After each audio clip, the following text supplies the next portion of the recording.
My name is Clarissa Monroe. I'm 32 years old, and I've spent most of my life watching my brother bask in the spotlight while I stood quietly at the edges, applauding. That Easter Sunday at my parents' home in Bellevue wasn't supposed to be different. I came prepared to smile, to nod, to let Colin have the floor the way he always did. I had no intention of making waves. But sometimes the truth doesn't wait for permission to rise. Growing up in Seattle with Colin was like living next to a supernova. From the moment he built his first app at 11, people talked about him as if he were destined for Silicon Valley greatness. Our parents fed that narrative without even realizing it. Mom, an English teacher, proudly shared his articles in tech blogs. Dad, a CPA who still struggled to update his phone, would beam at every little detail Colin explained about blockchain or AI, even if he didn't understand a word of it. Me? I was the girl who made the school newsletter look beautiful, who led student council, who built a local charity site at 17. It was nice, sure.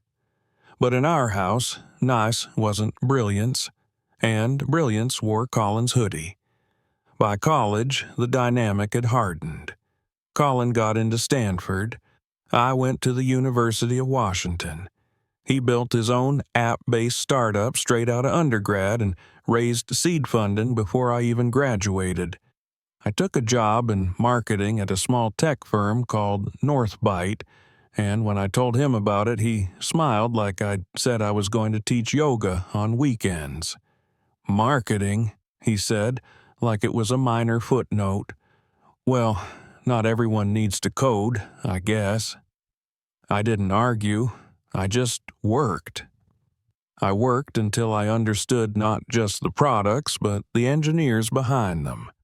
I worked until I could sit in a meeting and translate between UX developers and sales teams like it was a native language. Promotions came. Then headhunters. Then Logic called, a multinational software firm with eyes on long-term acquisitions and next-gen development. I accepted a director-level offer. 5 years later, I became the company's VP of Strategic Acquisitions. It was the kind of title that meant rooms hushed when I entered. That my inbox filled with NDAs and due diligence reports and discreet lunches with founders. I still hadn't told my family.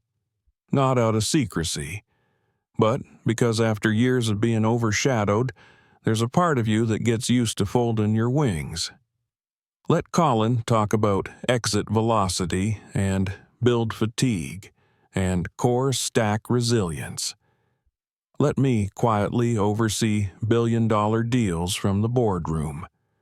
Until the day a report crossed my desk marked confidential, containing the name of the next company we were vetting for acquisition, ArcBridge AI. It had all the signs of a classic Logic target, promising core technology, smart engineers, but an unsustainable burn rate and no path to revenue. And the founder's name? Colin Monroe. I froze. I read it 3 times, expecting some cruel coincidence. It wasn't. It was him, my brother, the golden boy, the prodigy. I almost recused myself immediately. It would have been clean, professional. But something in me hesitated. For once I had access to the unfiltered truth about his company. Not the dinner table version. Not the LinkedIn spin. The real numbers. So I read the report. I read every chart, every loss projection, every internal note. And I realized what no one in our family had dared to say out loud. Colin was in trouble. His company had blown through 2 rounds of funding with almost nothing to show for it. No customer acquisition plan. No real monetization model. Just raw code brilliance floating without a compass. I brought it to my supervisor. I disclosed the conflict. She looked at me for a long moment before nodding. "Recuse yourself from negotiations," she said, "but keep your advisory voice. Your insight matters here." So I watched from the edge, offering strategic notes, never leading the room. I made sure every step was documented, every decision transparent. The deal made sense for Sonera logic. Colin had built something beautiful but fragile. We could take it, scale it, integrate it. A week before Easter, the acquisition closed. Colin was given a generous buyout and retained as a technical consultant under a 1-year contract. It was the best outcome he could have hoped for. But he didn't know I was behind it, that I had been part of saving him from collapse. I wasn't sure if I'd ever tell him. Then Easter Sunday came, and with it, the inevitable family dinner. My boyfriend, Damien, drove us to my parents' house under a sun that felt almost dishonest. The sky was too blue, the air too still. "You okay?" he asked as we pulled up the driveway. "It's just dinner," I said, with decades of history hanging over it. Inside, Colin was already holding court. He was mid-story, something about venture capital and scale tension, his hands moving like a conductor. Our parents watched him like proud children. "Clarissa," Mom said brightly, "you remember Heather and Grant?" I nodded, smiled. Colin's latest inner circle. Heather worked with him. Grant was an angel investor, I assumed. "So," Colin said as I joined the conversation, "heard anything good about Sonera logic lately?" My stomach tightened. It was bait. He was gloating. "They made a smart move last week," he added casually. "Picked up a promising AI firm in a strategic vertical. Great exit for the founder." "Sounds like you know him," I said. He grinned. "You could say that." "And what about the founder's sister?" Grandma Louise asked from the doorway. The room froze. Everyone turned. Her cane tapped the hardwood once, twice. "She happened to know about the deal too?" Colin's expression flickered. "What are you talking about?" "She works there," Grandma said. "VP of Acquisitions, has for years, but I guess we forgot to ask." Colin looked at me then, truly looked. For the first time in years, his smile dropped. His confidence cracked. "You," he said. "You're at Sonera Logic?" "Have been for 9 years," I said. "And yes, I was part of the acquisition process." He stared, stunned, and I saw it all happen behind his eyes.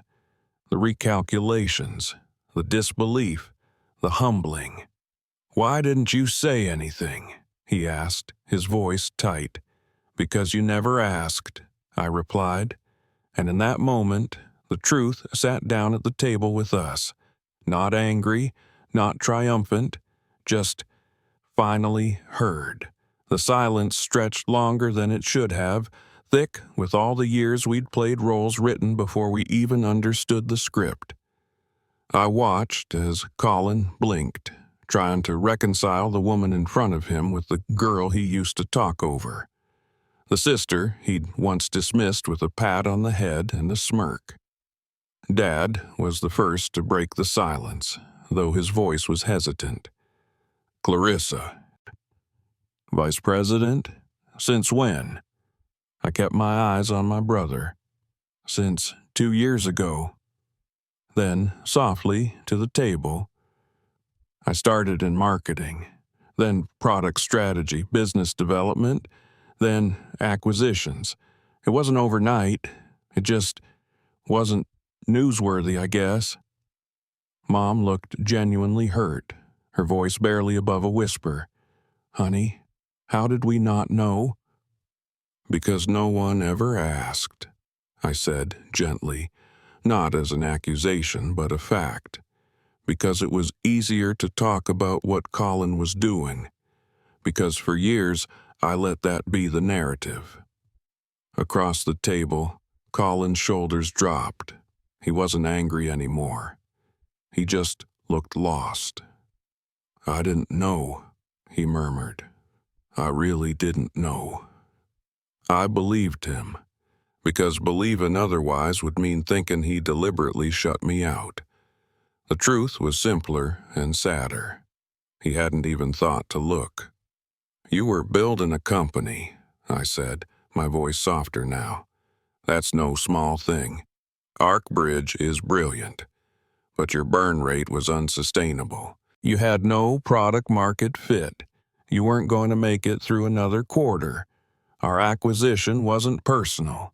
It was strategic. It was survival. And I was in the room helping make that decision because I knew what your company could be, if it had the right guidance." Colin ran a hand over his face. It looked like it physically pained him to take in what I'd said.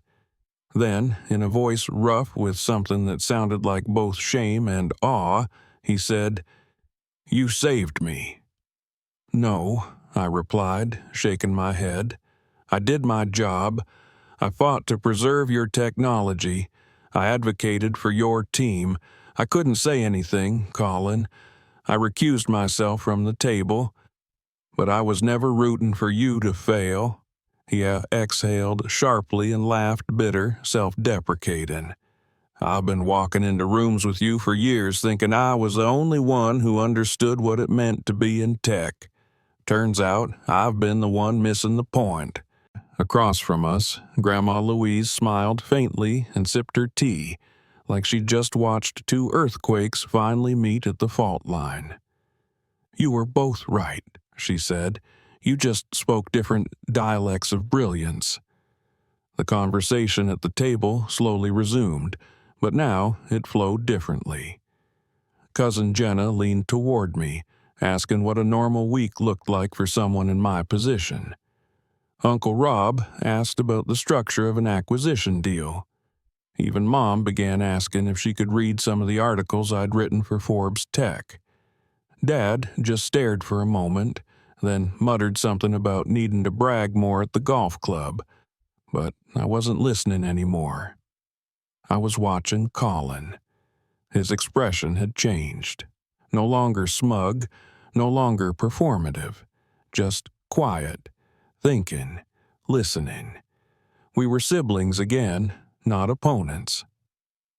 After dinner, as we helped clear dishes, Colin came up beside me, still holding a serving tray like he wasn't sure what to do with his hands.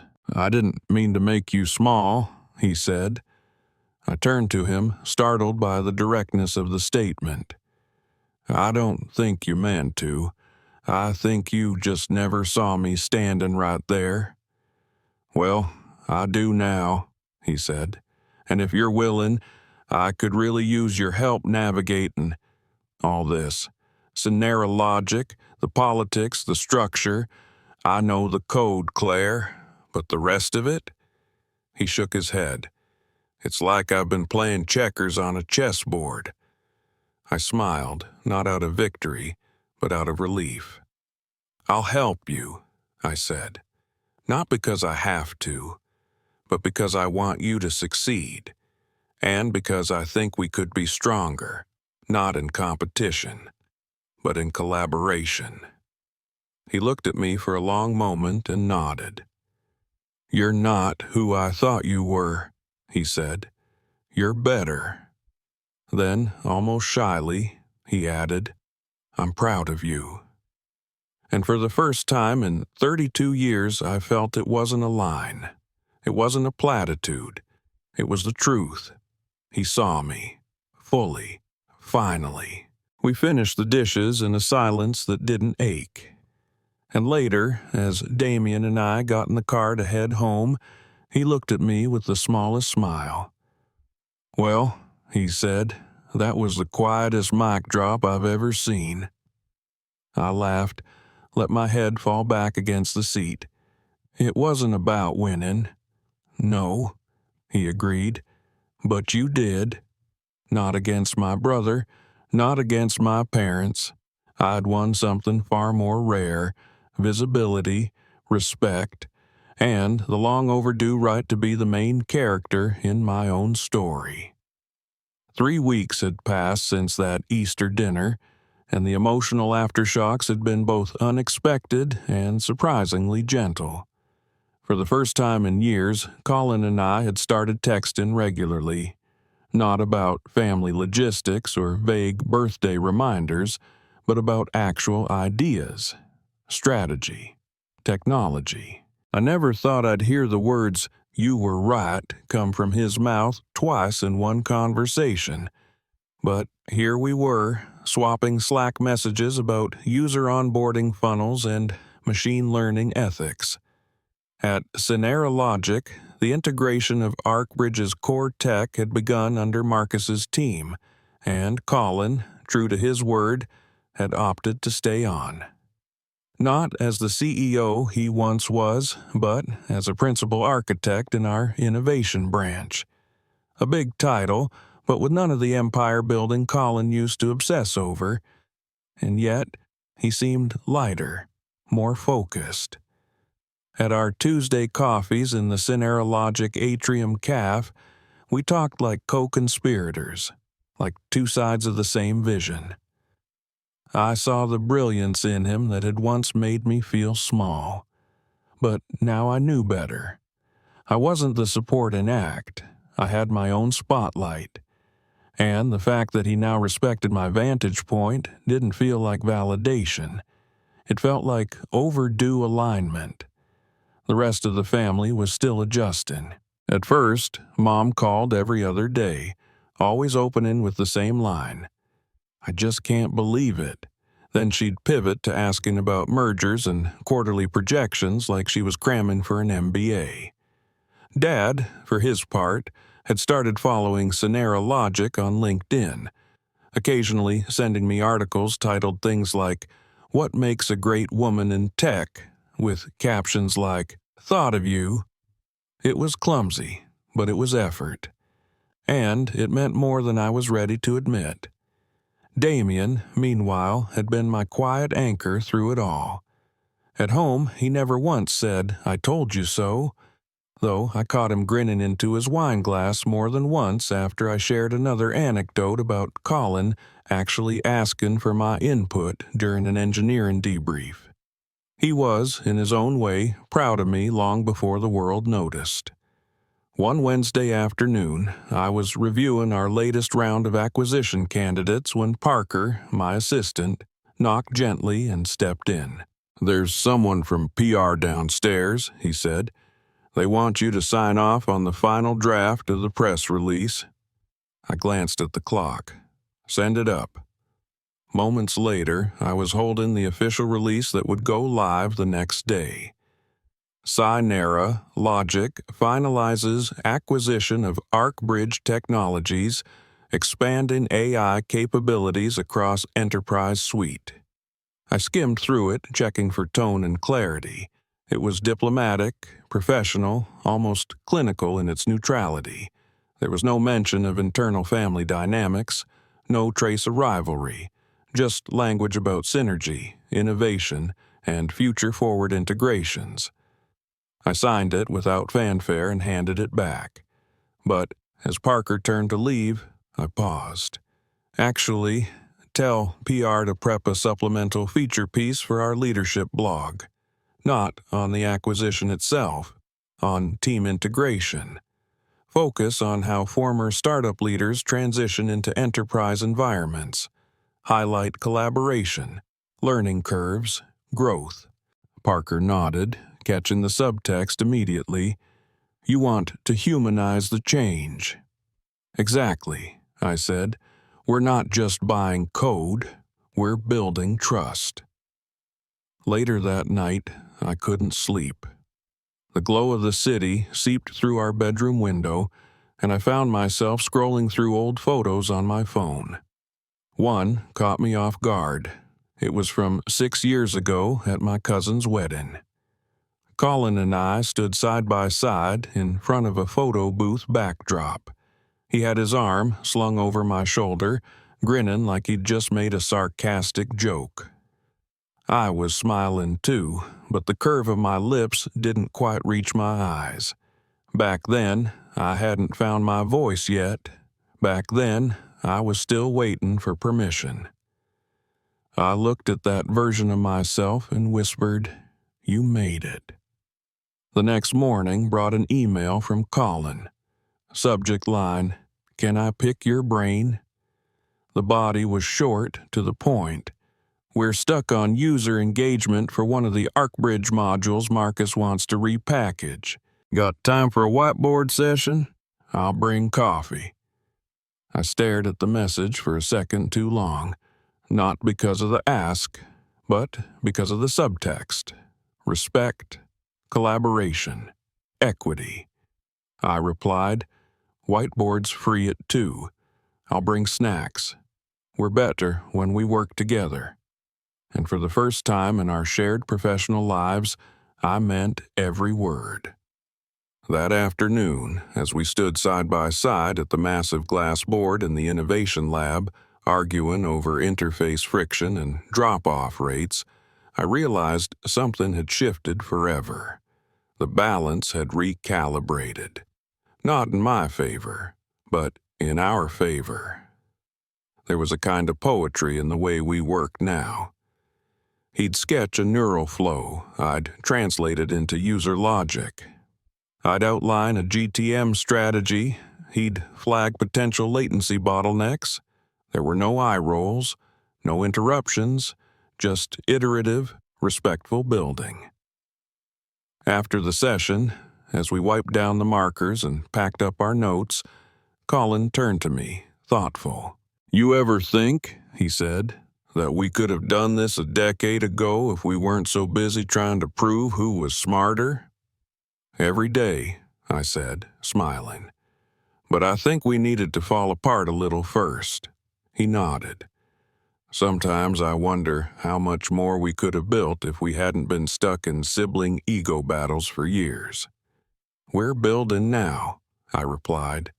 "That's what matters." That night, as I recounted the day to Damien over dinner, he smiled and poured us each a glass of wine. "So what do you call that chapter of your life?" he asked. I thought for a moment. "Redemption," I said. "For both of us. Quiet, honest, hard-earned redemption." We toasted to that, to new beginnings that look like reconciliations, to former shadows learning how to share light, and to the beautiful, messy process of becoming whole in front of the people who once misjudged you the most. It was a Friday afternoon when I received a formal calendar invite from our CEO, Miranda Chan. The subject line read, "Leadership Summit Strategic Futures." Just those words. No agenda, no hint of the real purpose. I'd been in enough of these meetings to know that vague subject lines usually meant something tectonic was about to shift. When I clicked to confirm, I saw that Colin had been invited as well. My stomach did an involuntary flip. In the months since the acquisition, our working relationship had stabilized into something that felt not just professional, but creatively invigorating. Colin had begun mentoring a few junior engineers, which shocked me at first. Not because he wasn't qualified, but because I never imagined the former king of lone wolf coding marathons would find fulfillment in guiding others. But he had. And I'd seen him light up when one of the engineers cracked a solution he'd been circling for weeks. Still, a summit like this meant one of two things, either a significant promotion or a massive restructuring. And based on the tone of Miranda's previous all-hands meeting, I was betting on the latter. That Monday, I walked into the glass-paneled boardroom on the 42nd floor with a notebook in one hand and silent resolve in the other. The Sonera Logic executive team was already seated, chatting in low murmurs. Colin stood near the coffee station, holding a mug that read, Syntax error, try again, a gift from one of his mentees. When he saw me, he gave a quick, reassuring nod. I took the seat next to him, my jaw tight with anticipation. Miranda entered with her usual unhurried poise. She was the kind of leader who commanded attention not by raising her voice, but by lowering it at just the right moment. As the room quieted, she began, "First of all, thank you for being here on short notice. I know how much we all have on our plates, especially post-integration, but today's discussion will shape not only our next fiscal year, but potentially the next decade." She turned on the presentation screen, and what flashed up made me blink.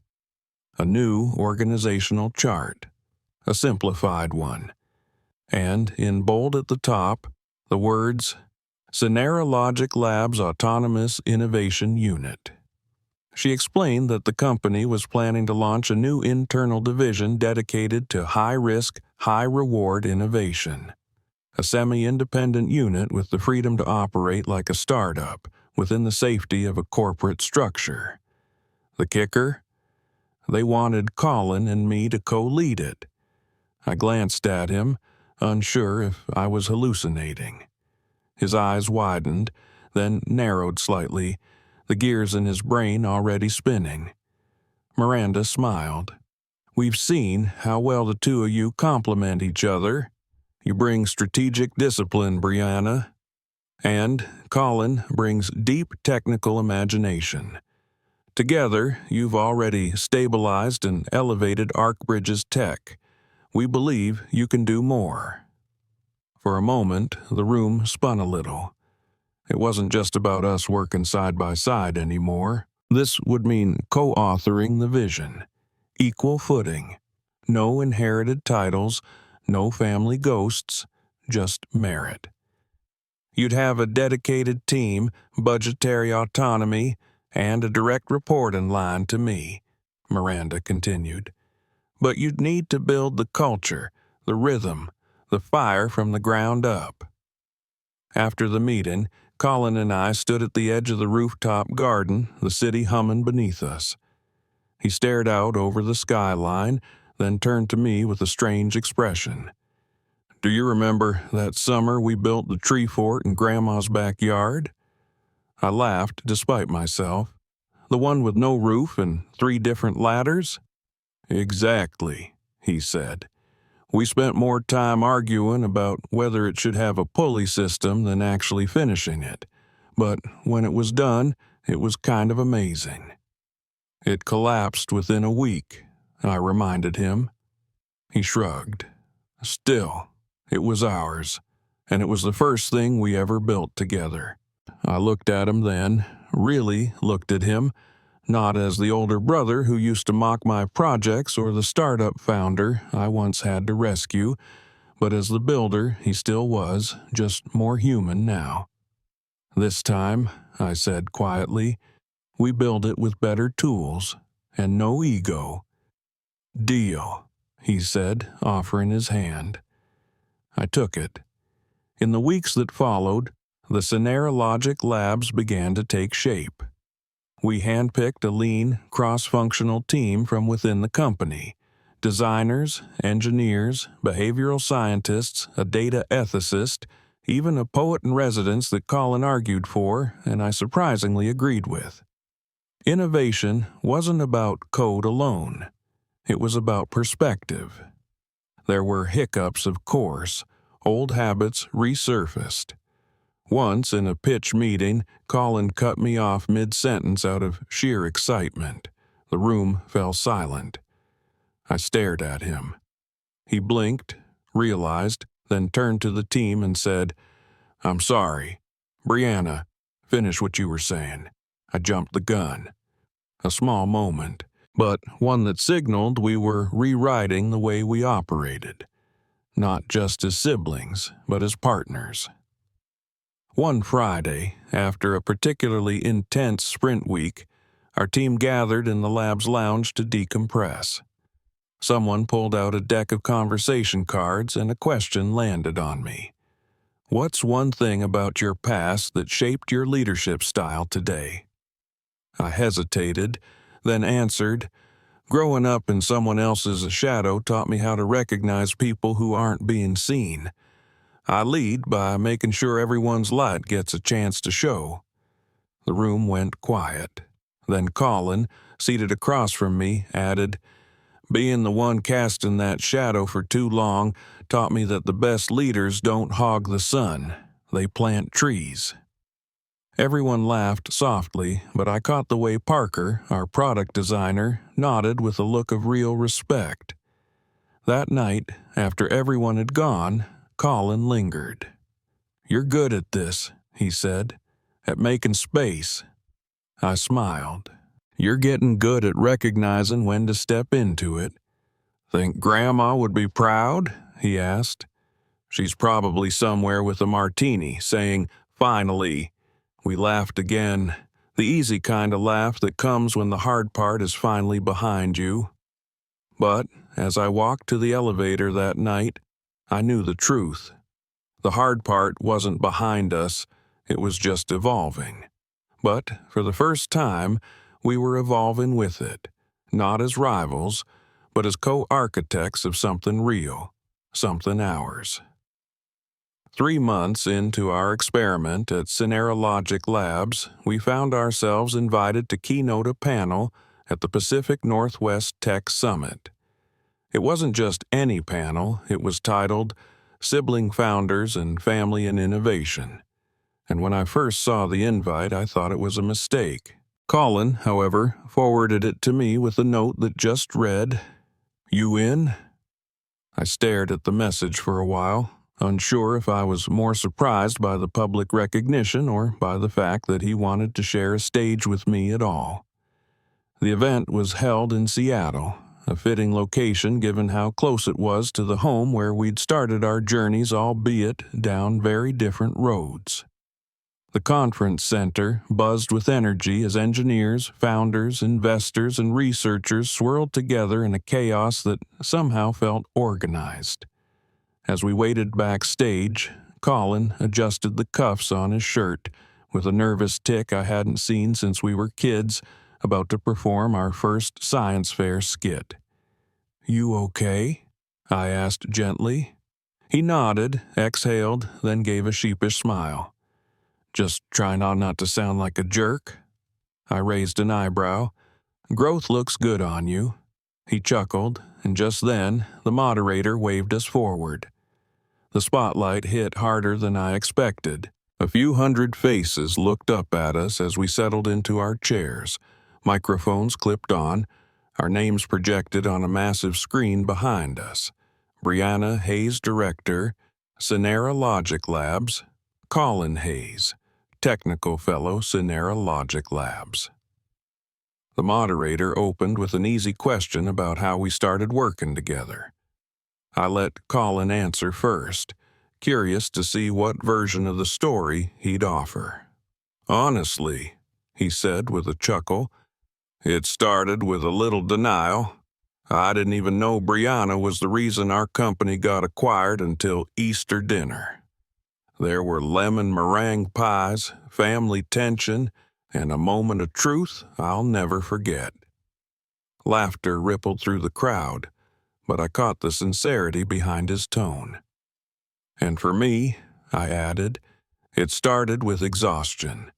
Exhaustion from being told my role in tech was secondary. That strategy and people weren't as real as code. It was time for that narrative to shift." The moderator leaned in.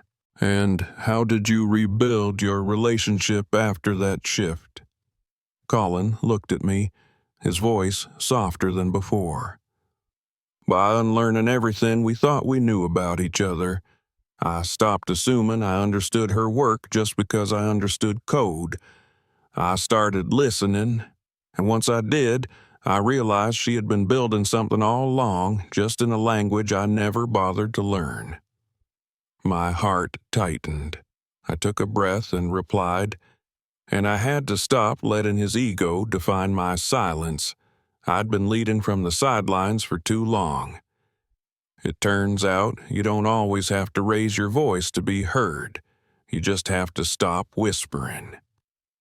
The audience was quiet in that way people get when truth is being spoken without theatrics. The moderator asked one last question. What advice would you give to anyone working with family, especially those trying to navigate past wounds or old hierarchies? We both paused. Then I said, don't assume time heals everything. Sometimes it just buries things deeper. You have to choose to unearth it. Choose the discomfort of honesty. Choose the mess. Because healing is active. It doesn't happen by default. Colin added, and don't confuse love with agreement. Loving someone doesn't mean you see eye to eye, but it does mean you respect that their truth has as much weight as yours. The applause that followed wasn't thunderous, but it was real. People came up to us afterward to share their own family stories, some about siblings who became business partners, others about partnerships that never healed, and one woman, an older engineer with silver hair and a badge that read Founder, STEMwomen.org, grasped my hand and said, "Thank you for showing that the quiet ones grow sharp, too. We need that reminder." That evening, as we walked along the waterfront before heading back to our hotel, Colin turned to me. "Do you think Grandma would have liked the talk?" I smiled. "She would have taken credit for it." He laughed, loud and unguarded. "She kinda deserves to." We watched the sun dip behind the sound, the waves kissing the docks like a slow metronome. "Hey," he said after a pause, "there's one more thing." "What's that?" "I submitted a grant proposal for a mentorship program, joint initiative between our lab and a local community college, focused on underrepresented youth in tech." I stopped walking, stunned. "You did that?" He nodded, looking suddenly sheepish again. "You've been talking about access and equity for years. I finally started listening." My throat tightened. I managed to whisper, "I'm proud of you, you know." He looked over at me, his face open. "And I'm finally proud of us." We flew home the next day, and life resumed. But things weren't the same. Not exactly. The culture we were building at Sonera Logic Labs began to reflect our new rhythm. We created a hiring pipeline specifically for non-traditional candidates. We built peer mentorship into the onboarding process. And when we released our first product, we gave public credit to every team member, not just the leads. 6 months after the summit, our parents came to visit the lab.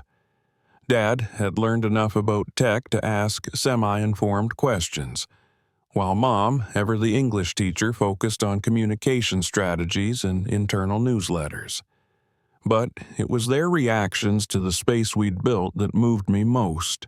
Mom stood in the middle of the open workspace, looking around at the people, laughing, collaborating, and building without fear.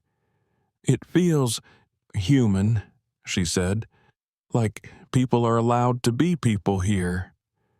"That was kind of the point," I replied. Later, after they'd left, Colin and I stood by the glass wall, looking out at the city. "You think we've finally stopped playing roles?" I asked. "I think we're finally writing our own," he answered. That weekend, I found an old notebook in a drawer at home. Flipping through it, I saw scribbles from college years, diagrams for companies I never started, ideas for teams I wanted to build, notes to a future self I wasn't sure I'd ever meet. On the last page, in messy handwriting, were 5 words I'd written in sophomore year: "Be heard without burning bridges." I ran my fingers over the ink, smiling. It had taken a while, longer than I expected, but I had arrived, fully, with my voice, my values, and my family not behind me but beside me. The story of Brianna and Colin Hayes wasn't perfect. It wasn't linear. But it was ours. And finally, it was true.